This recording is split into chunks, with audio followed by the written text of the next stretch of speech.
pour discuter tous ensemble et tout ensemble des questions d'intersectionnalité, de non-binarité. Ça va être, voilà, ça va partir dans tous les sens. Je vais essayer de ne pas partir dans trop de sens à la fois pour rester dans le quart d'heure qui m'est imparti.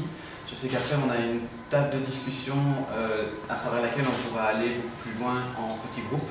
Donc voilà, si jamais je ne suis pas complet sur absolument tous les chapitres, veuillez vraiment m'en excuser. J'essaye d'être le plus fidèle à ce que j'essaie de vous transmettre.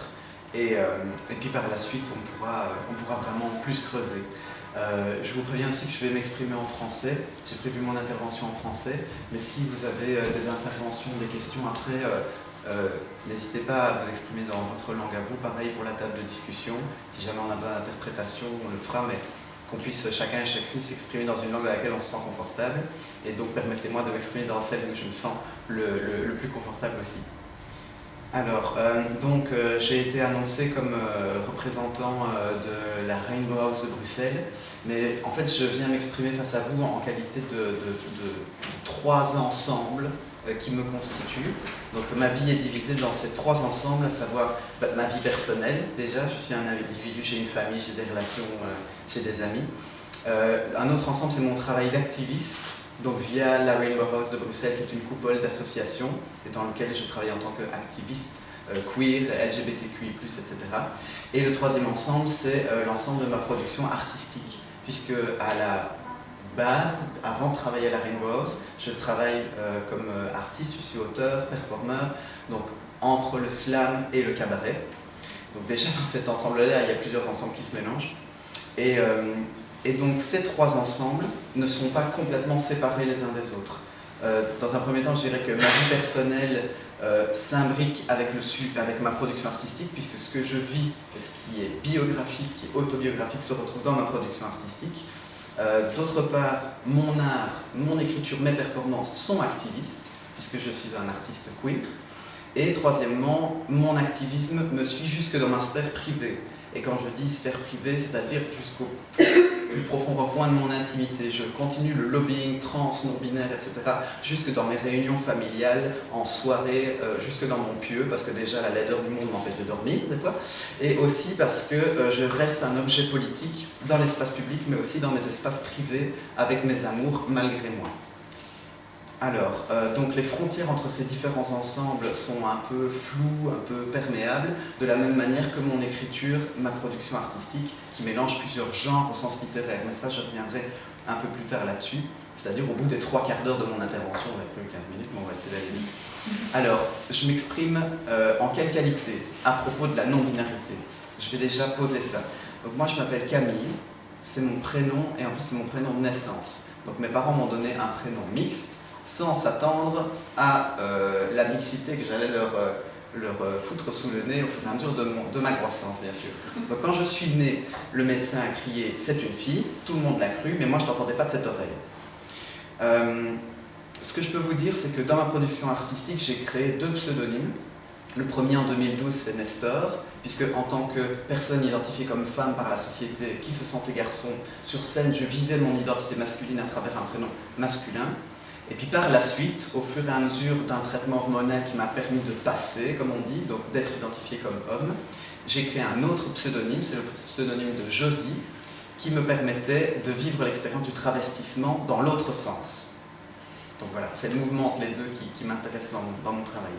Donc je parlais de transition et du fait de passer. Ça a commencé, je dirais, à 27 ans, grâce à un traitement hormonal. Alors il faut savoir que les personnes trans, non-binaires, intersexuées, etc., les personnes qui vont proposer une autre expression de genre ou une expression de genre moins non normative ne sont pas forcément obligées de passer par un traitement hormonal, ne sont pas forcément obligées de passer par des opérations. Mais dans mon expérience personnelle, ce traitement a été un point de départ et une prise de conscience. Parce que mon rapport au monde a changé du fait que mon physique a changé et que la société s'est comportée différemment envers moi. Alors, je vais faire une petite parenthèse qui me semble nécessaire, même si on est entre personnes, je crois, pas trop mal informées sur le sujet. Je voudrais rappeler que sexe et genre, ce sont des notions différentes. peut-être que ça serait une révolution dans la tête de certains, de certaines, et je suis très content de favoriser cette révolution. Mais en gros, selon la norme binaire de la société, on est, du verbe naître, on est et on est homme ou femme. Un homme a tel type d'organe génital, et une femme a tel type d'organe génital. Donc on a ce mot sexe. Et c'est la grosse obsession de cette société. Si vous dites que vous êtes trans, on va vous demander si vous êtes opéré. Alors, on ne vous demande pas si vous avez fait opérer votre nez, on vous demande ce que vous avez dans votre slip. Ça prend énormément de place. Alors que, rappelons-le, ce qui va permettre aux gens de vous genrer dans la vie de tous les jours, c'est pas ce que vous avez dans vos sous-vêtements, mais ce sont plutôt les caractères sexuels secondaires. Donc, moi par exemple, quand on me voit, on entend ma voix grave, on voit que j'ai une barbe, bingo, on me genre au masculin. Merci les hormones, c'est fantastique. Et je ne vous parle même pas des caractères sexuels tertiaires. Enfin, ça c'est une petite blague, mais les vêtements jouent un rôle vraiment prédominant. Alors, donc j'avais ça, les traitements hormonaux, les opérations ne sont pas obligatoires. Et ce qui est le plus important, c'est le point de confort de la personne. La personne va dire par elle-même où elle se sent à l'aise avec ses pronoms, avec son identité, avec ses expressions de genre. C'est vraiment la personne qui a l'autorité de donner ces données-là. Ce n'est pas le regard de la société de l'extérieur. Et pourtant, cette société nous impose un regard tellement péremptoire qu'on l'intègre, donc on parle souvent de transphobie intégrée. Et ce qui fait dire à certaines personnes, par exemple, qu'elles sont nées dans le mauvais corps. Cette phrase, on l'entend énormément, surtout chez les journalistes. Mais rappelons bien une chose, nos corps ne sont pas mauvais. Alors, je vais faire une mini-conclusion avant de passer à autre chose. Donc, ce n'est pas la condition anatomique d'une personne qui conditionne son identité de genre. Son identité de genre ne conditionne pas forcément son expression de genre, son comportement, ses goûts, ni même son apparence. Une personne qui ne passe pas, comme on dit de manière très... enfin, moi j'ai horreur de cette expression-là, une personne qui a un mauvais passing n'est pas forcément moins crédible dans le ressenti de sa propre identité de genre. Ça, il faut en finir avec ça. C'est la personne qui a l'autorité de se définir et la légitimité de se définir. Et cette identité de genre, expression de genre, last but not least, ne conditionne pas non plus l'orientation sexuelle de la personne. On peut être un mec trans homo, une femme trans lesbienne. Quand je dis homme trans, femme trans, je prends le point d'arrivée, le point de confort de la personne. Ou être une personne non binaire, bisexuelle, pansexuelle. Pansexuel, c'est un terme qui casse aussi la binarité du terme bisexuel. Donc, qui peut ressentir une attirance romantique physique pour des personnes qui ne s'identifient pas forcément que comme homme ou que comme femme. On en reparlera autour de la table si besoin. Alors, j'en suis à combien? Bon, allez, on continue. La fameuse question, est-ce que tu es opéré? Vous comprendrez maintenant, j'espère, pourquoi je n'aime pas répondre à cette question et pourquoi je ne trouve pas ça intéressant de répondre à cette question. Par contre, quand on me pose la question « est-ce que tu es opéré ?», je réponds à une question qu'on ne me pose pas. C'est-à-dire, qu'est-ce que ça change dans ta vie socialement? Qu'est-ce que ça change d'être passé d'un genre à un autre? Et dans mon cas, donc du genre féminin au genre masculin, au regard de la société. Ça implique tout un tas de choses sociologiquement vraiment passionnantes. Par exemple, j'ai droit à un temps de parole plus long dans des conversations en groupe. Je suis plus crédible durant ce temps de parole. J'ai le droit de parler plus fort. Je ne suis pas forcément interrompu. Je dis de temps en temps avec beaucoup d'humour, on ne me dépasse plus dans la file d'attente. Je suis plus en sécurité dans l'espace public, même si je suis un homme avec une expression de genre entre guillemets féminine. L'espace public est moins dangereux pour moi qu'à l'époque où j'étais identifié comme femme, alors que j'étais censée être une femme masculine.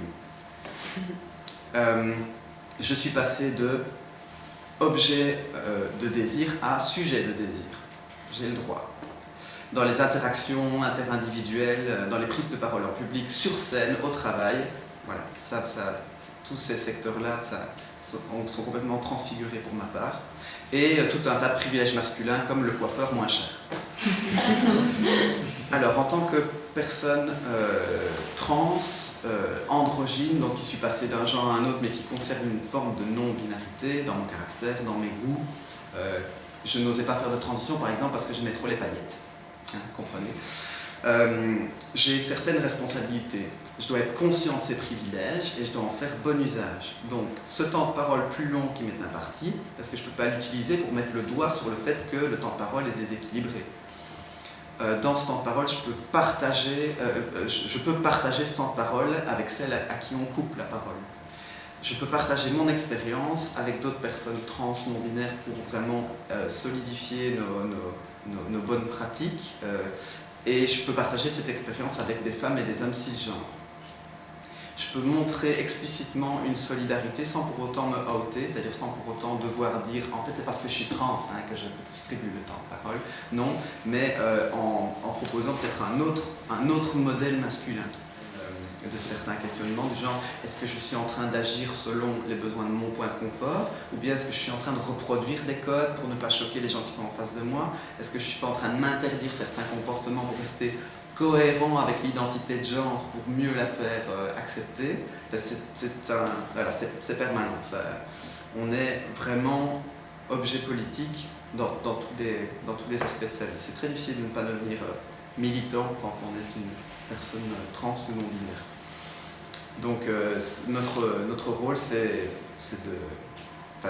on doit pouvoir le faire. En tout cas, c'est ce que j'essaie de faire dans mon travail et dans ma production artistique. C'est vraiment de traquer les éléments de la binarité intégrés aussi chez moi.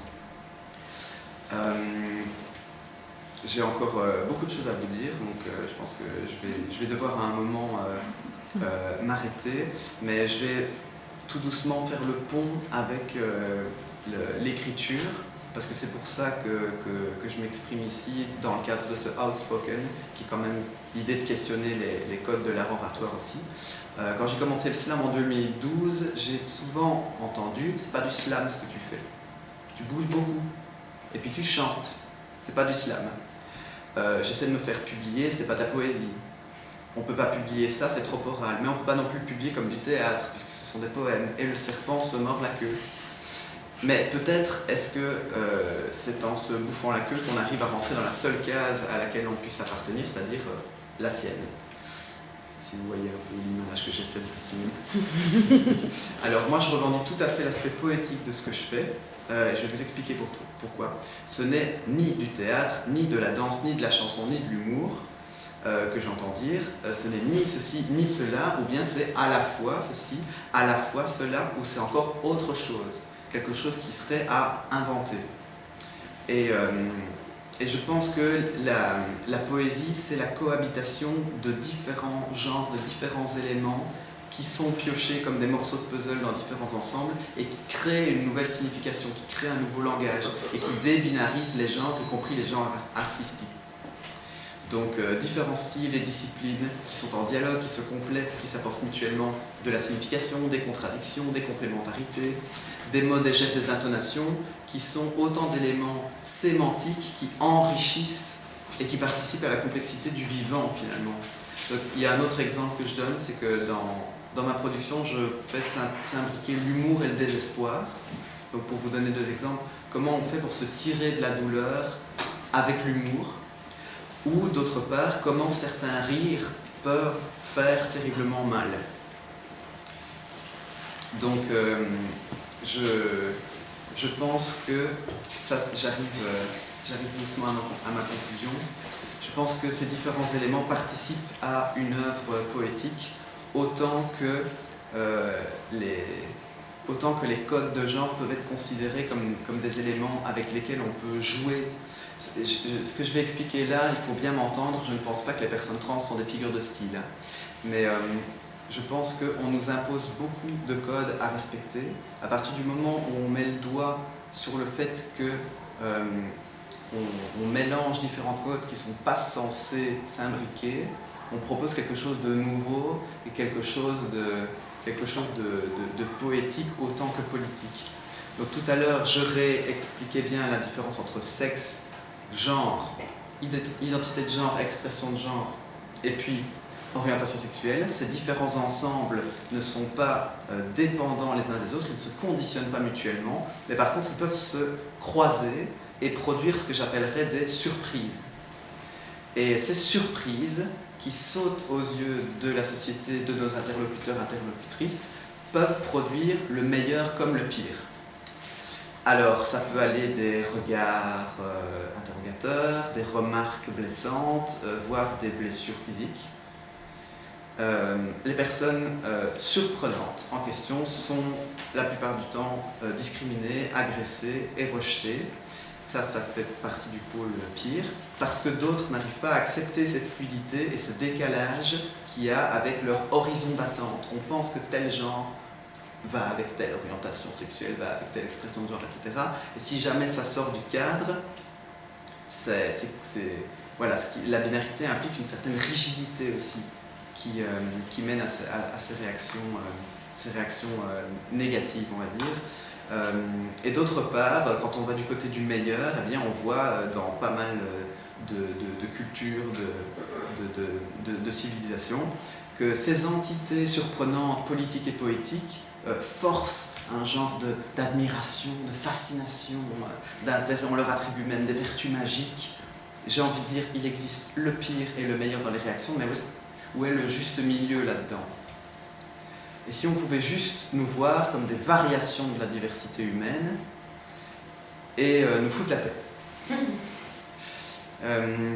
Je pense qu'on peut encore aller beaucoup plus loin dans ces questionnements sur les effets de la binarité de la société, sur la construction de nos identités. Il y a beaucoup de théories qui sont échafaudées, que ça aille du côté biologique, du côté sociologique, etc.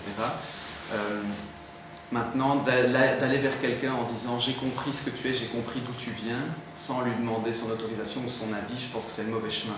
Mais par contre, on peut en parler puisqu'on est là aujourd'hui pour ça. Merci pour votre attention.